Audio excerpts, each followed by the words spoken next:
on sort d'une génération qui a été assez bonne, même exceptionnelle, je dirais, avec Tsonga, Monfils, Simon et Gasquet.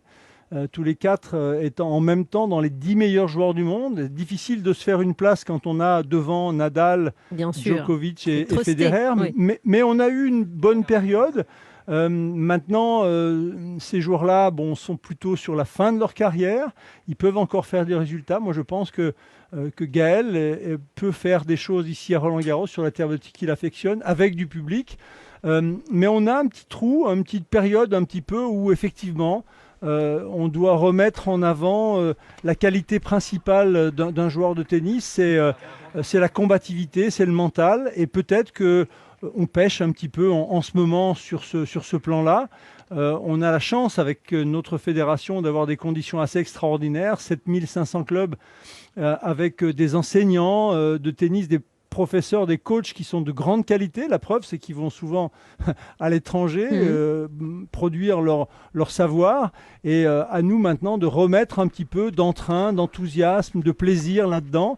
Et c'est un petit peu ce que sera mon objectif au sein de la fédération. Oui, vous avez déployé pour ça, Gilles Moreton, des talents dans l'organisation de la Fédé, avec un nouveau directeur technique national, Nicolas Escoudé, sous la responsabilité d'Arnaud Clément. Ce sont deux joueurs, deux grands joueurs qui ont les qualités premières justement pour faire ressurgir ce mental, ce nouveau souffle, Gilles Moreton.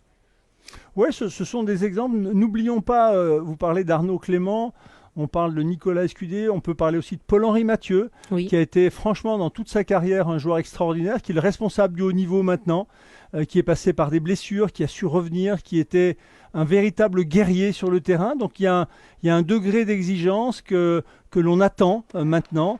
Et surtout, dans le contexte actuel du tennis, on doit absolument privilégier la formation, la technique. On ne doit pas aller trop vite, contrairement à peut-être ce qui était fait avant, où on privilégiait le résultat immédiat dès l'âge de 12 ans, au détriment de la formation, de la technique. Compte tenu de ce qu'on voit maintenant sur les terrains, les joueurs sont quasiment parfaits sur leur technique, ce qui n'était pas le cas dans ma génération, et je le dis avec beaucoup d'humilité. Mais maintenant, si vous n'êtes pas parfait techniquement, c'est compliqué d'arriver au bout. Et puis, je vais reprendre ce que disait Tony Nadal, l'oncle de Raphaël Nadal, qui nous disait, oui, en France, vous faites du beau tennis. Nous, on essaye de faire du tennis qui gagne.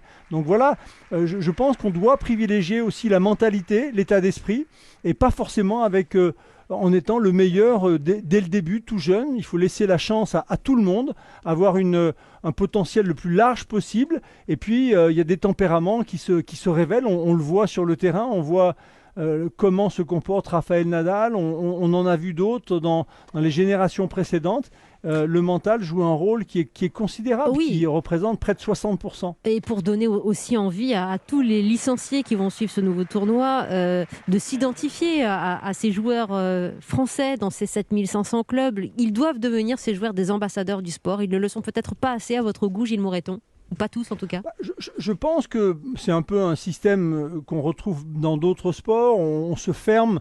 Dans le tennis, il y a les agents qui sont là autour et qui créent une espèce de barrage. Et on a besoin, enfin vous avez raison, on a besoin de retrouver la véritable personnalité des joueurs.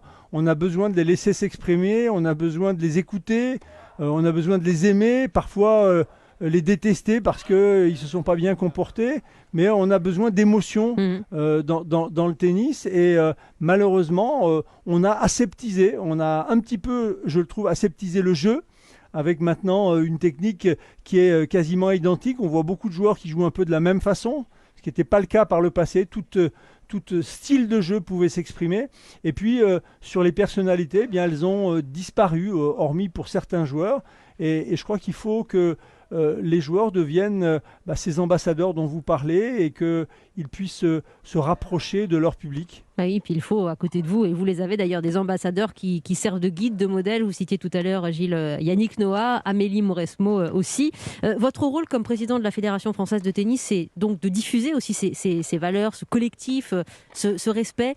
On imagine que le comportement de la deuxième joueuse mondiale, Naomi Osaka, vous inquiète, voire vous désarçonne. Elle refuse toute conférence de presse à Roland-Garros. Première pénalité qui tombe pour elle aujourd'hui. Elle peut être exclue du tournoi. Est-ce que vous le souhaitez, Gilles Moreton?